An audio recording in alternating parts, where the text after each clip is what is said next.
Welcome to the Pen Mur Papermill in southern Brittany, a restored 17th century paper mill, where we will see paper being manufactured from rags rather than wood pulp, as is the modern process. The mill is situated in a tree-lined valley on the edge of the Pen Mur Lake. The site was chosen because of the plentiful supply and purity of the water.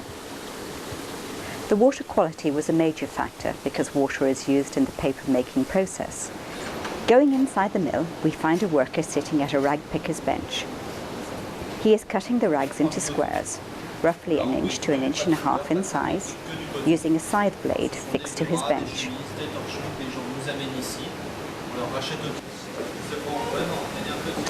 5 large baskets of rags are used with 1,000 litres of fresh water from the lake to make the paste.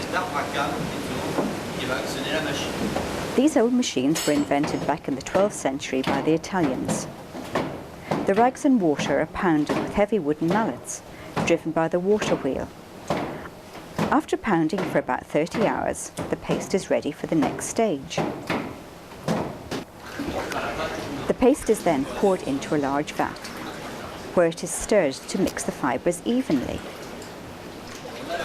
Here a worker uses a square sieve to collect paste to make a single sheet of paper. This is a very skilled job, as the thickness and uniformity of the finished paper depends on this operation.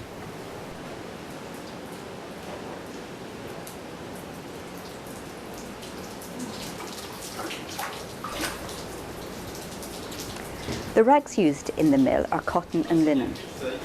Cotton provides flexibility, whilst linen gives strength to the paper. Just as today, the paper in the 17th century mill was made from old sheets and clothes. We tend to think that recycling is a modern invention, but this was recycling before the word recycling was invented.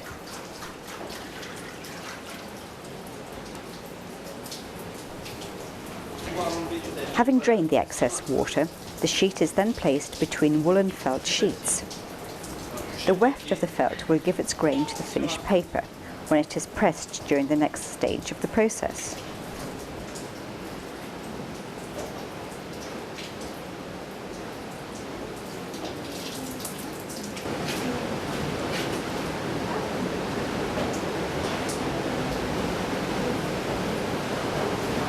Here we see the large press where the sheets and felts are compressed for about an hour under a weight of 20 tons.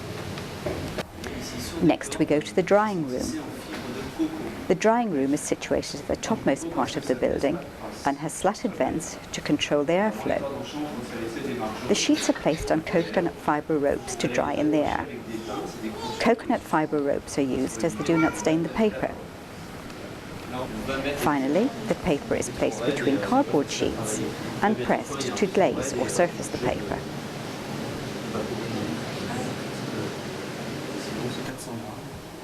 Here we see the finished papers, ranging from thick art paper to sheets so fine as to be translucent.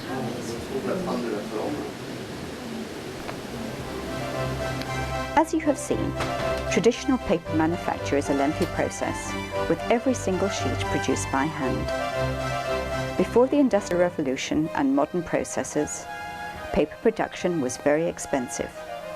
So even something such as a newspaper, so commonplace today, was a luxury only the wealthy could afford.